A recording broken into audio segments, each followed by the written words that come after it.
conquering armies now stood on the shores of the Atlantic.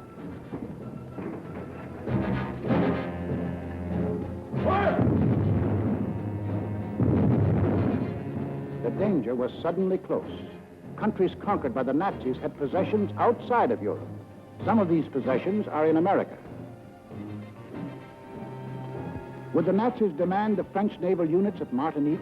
Would the Nazis move into the Dutch oil fields at Curacao? Would the Nazis seize the French naval base at Dakar for invasion of South America? Already in Brazil, there were over 1 million Germans who lived exactly as they did in Germany. 1,200 German schools with Nazi textbooks and Nazi teachers. Nazi newspapers.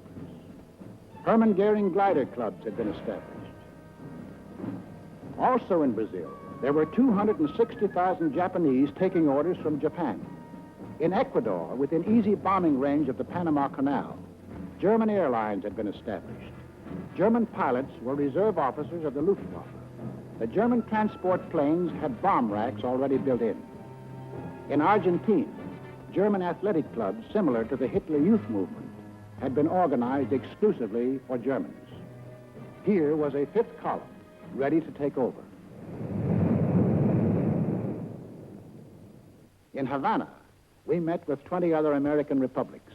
There must not be a shadow of a doubt anywhere as to the determination of the American nations not to permit the invasion of their hemisphere by the armed forces of any power or any possible combination of powers. 20 American nations stood firm. The Americas would not allow any European colony in this hemisphere to be transferred to a non-American power. We said, keep out. We meant it. We must increase production facilities for everything needed for the Army and Navy for national defense.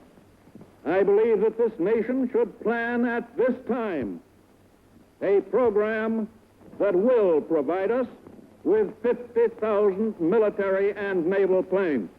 To protect our shores, we authorized construction of a two-ocean navy, the greatest the world has ever known. At least it would be the greatest navy when completed in 1944. But then, in 1940, it was only a paper navy. Our fighting forces at that time consisted of an army of 187,000 men, a navy of 120,000, and this dot was the Air Corps, 22,387 strong. All told, 330,000 men. We had makeshift supplies, makeshift equipment, stovepipes for cannon, bags of flour for bombs, and trucks were labeled tanks.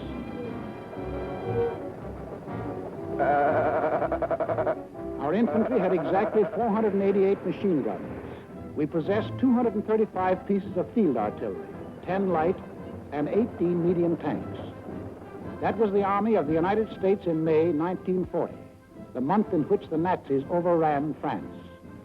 So we called our Minutemen, the National Guards of the 48 states, and placed them into federal service.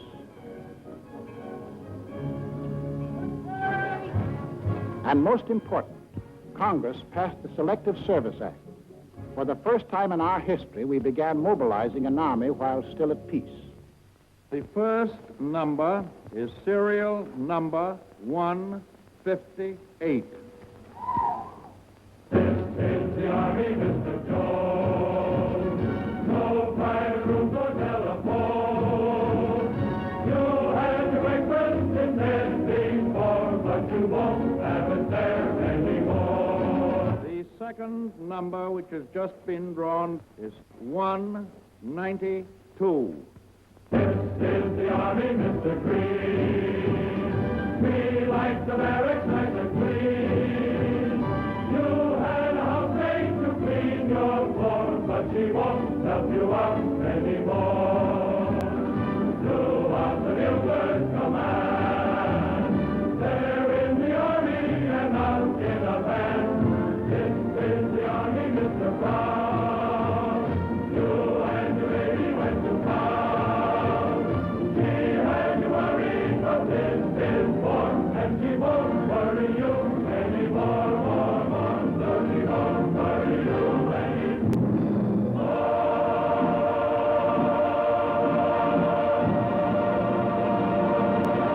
wasn't too soon. Time was running out. The Nazis had begun their shattering blitz on Britain. Hello, America. This is Edward Murrow speaking from London.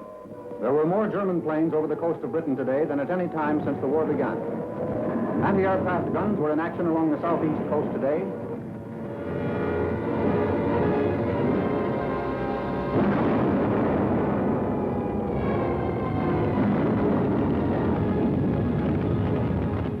Back on Main Street, USA, daily we followed Britain's life struggle. For if Britain died, we would be in grave peril. Our first line of defense in the Atlantic, the British fleet, might go to Nazi Germany. We would be unprotected, our shores, our people, our homes in danger. Britain must not fall. In our harbors, idle and rotting, lay ancient destroyers.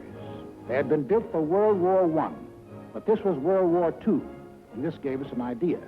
50 tired, overaged destroyers were revitalized, transferred to Great Britain. In return, we acquired further protection of our shores. We received a chain of bases stretching from Newfoundland to British Guiana. These bases threw a steel wall around the Caribbean. These bases gave new safety to the Panama Canal. It was now clear to the aggressors that we were conscious of the threat they represented to our country. Mr. Burley, Assistant Secretary of State, will tell us how they got together and tried to scare us off.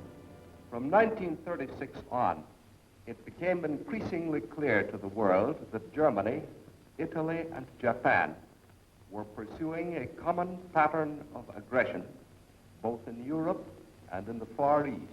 On September 27, 1940, these three powers signed the so-called Pact of Berlin, or Tripartite Pact, a treaty of far-reaching alliance.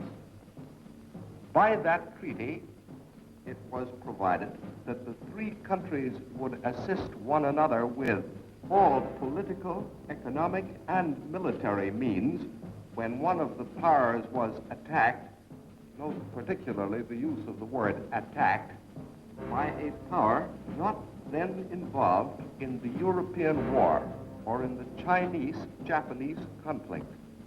The last of these provisions was aimed directly at the United States. Tokyo celebrated.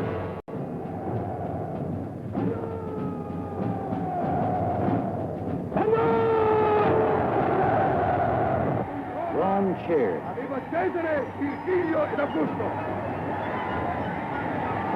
Berlin hired itself forth.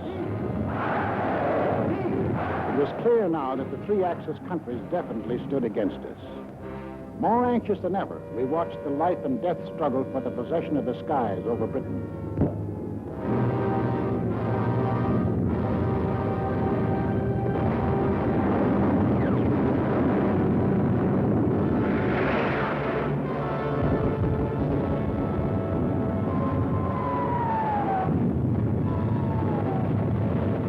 Despite the propaganda and confusion of recent months, it is now obvious that England is losing the war. England will not only survive, England will win.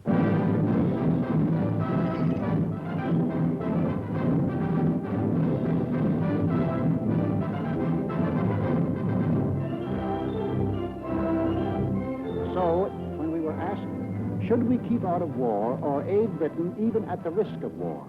Aid Britain even at the risk of war, 68%. Thus, the march of conquest of the self-termed master races changed our national attitude from 1936, when only 1 out of 20 Americans thought we would be involved in war, to 1941, when 14 out of 20 Americans were willing to risk war if war was necessary to ensure Axis defeat. I've asked this Congress for authority and for funds sufficient to manufacture additional munitions and war supplies of many kinds to be turned over to those nations which are now in actual war with aggressor nations.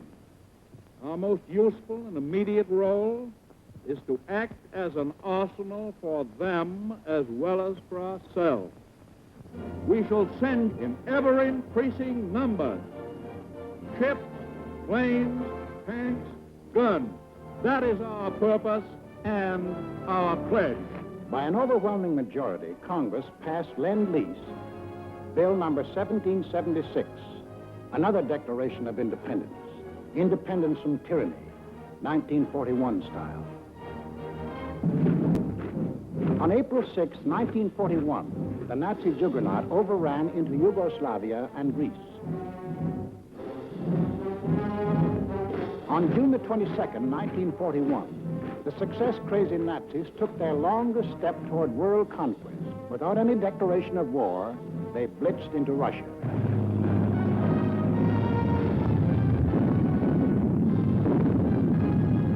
We were determined not to let down any nations defending themselves against unprovoked attack.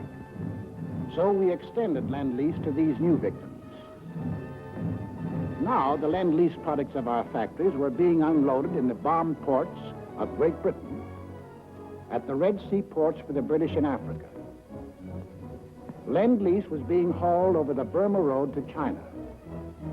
Lend-Lease was piling up in Murmansk and Iran for Russia.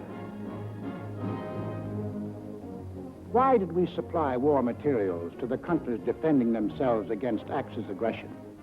Was it our natural sympathies for people unwilling to lose their freedom? Was it our ancient antagonism to conquerors imposing their rule on others by force? Yes, partly. But principally, it was because the American people had become certain that they were on the list of free nations to be conquered. Two worlds are in conflict, two philosophies of life. One of these two worlds must break asunder. And we were the leading example of that free world that Hitler was committed to breaking asunder. What would have been our defensive position if the aggressors had succeeded in conquering Britain, Russia, and China? German conquest of Europe and Africa would bring all their raw materials, plus their entire industrial development, under one control. Of the 2 billion people in the world, the Nazis would rule roughly 1/4, the 500 million people of Europe and Africa, forced into slavery to labor for Germany. German conquest of Russia would add the vast raw materials and the production facilities of another of the world's industrial area. And of the world's people, another 200 million would be added to the Nazi labor pile.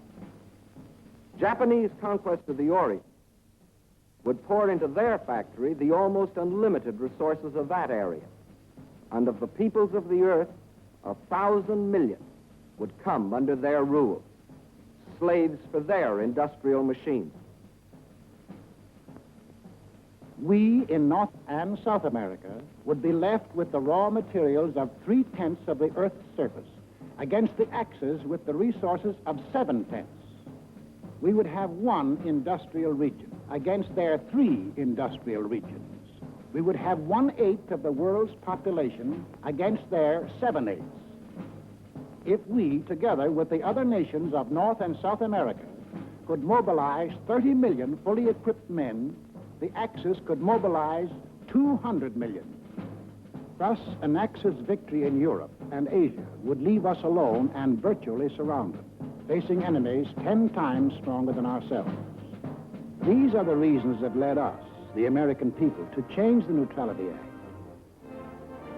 to send aid to Britain, to Russia, to China, to make ourselves the arsenal of democracy.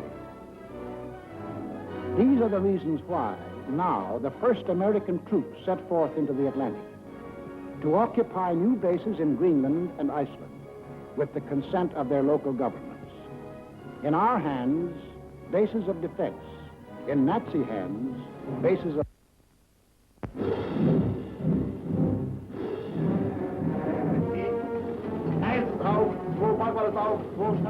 The Germans opened unrestricted submarine warfare.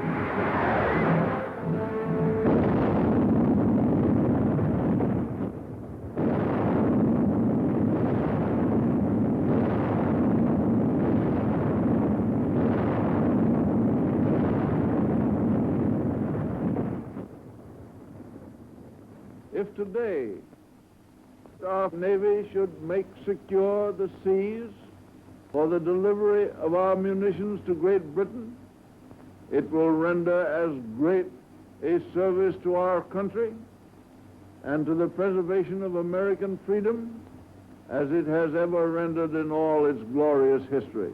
We want those cargoes protected. An aroused Congress repealed the entire Neutrality Act. We armed our merchants, and for the first time, they steamed into combat zones to deliver Lend-Lease. While this was going on in the Atlantic, the Japs, by so-called agreement with the puppet government of defeated France, moved in on Indochina.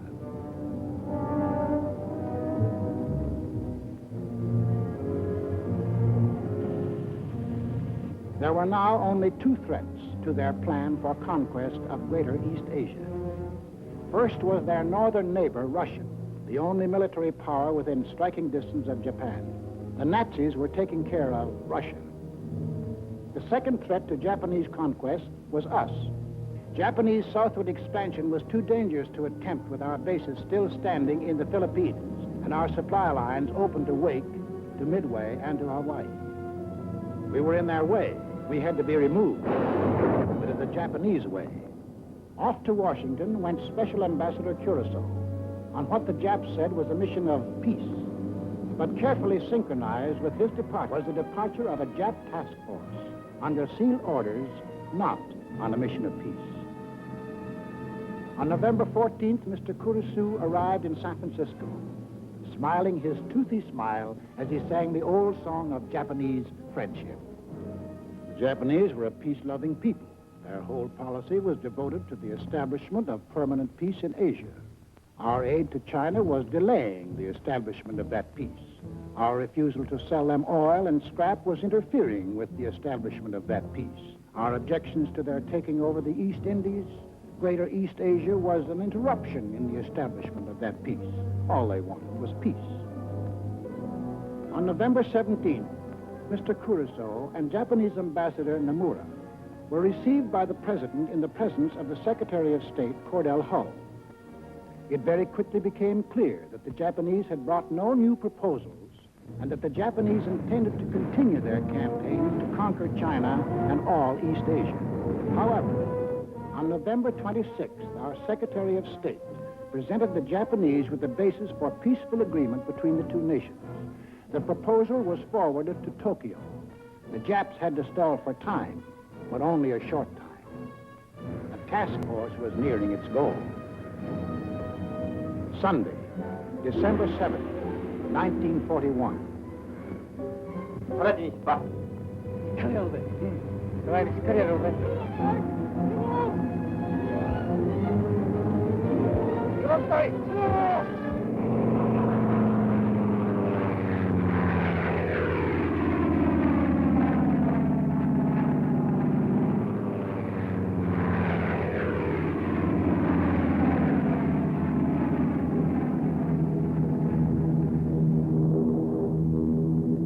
p.m. Eastern Standard Time. The Japanese emissaries are expected at the State Department to keep a 1 o'clock appointment they had requested in order to present their answers to our proposals. 1:05 p.m. The Japanese planes are approaching Hawaii.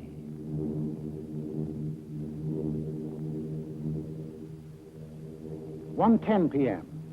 The Japanese emissaries telephoned to postpone their appointment until 1:45. 1:20 p.m.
The Japanese envoys, smiling and correct, arrive at the State Department. 2:20 p.m.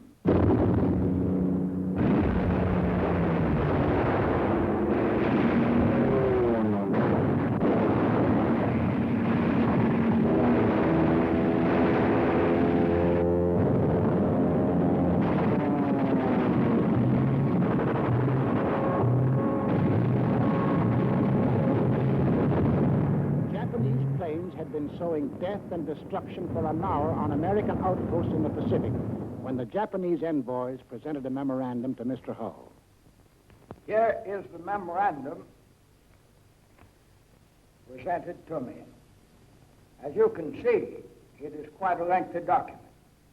I read it hurriedly, discovering that it contained a recital of monstrous accusations against the United States, charging it, among other things, with, quote, scheming for the extension of the war, preparing to attack Germany and Italy, two powers striving to establish a new order in Europe, and ignoring Japan's sacrifices in the 4 years of the China affair, menacing the empire's existence itself, and disparaging its honor and prestige. After reading the note, I said to the Japanese emissaries, I have never seen a document that was more crowded with infamous falsehoods and distortions on a scale so huge that I never imagined that any government on this planet was capable of uttering them.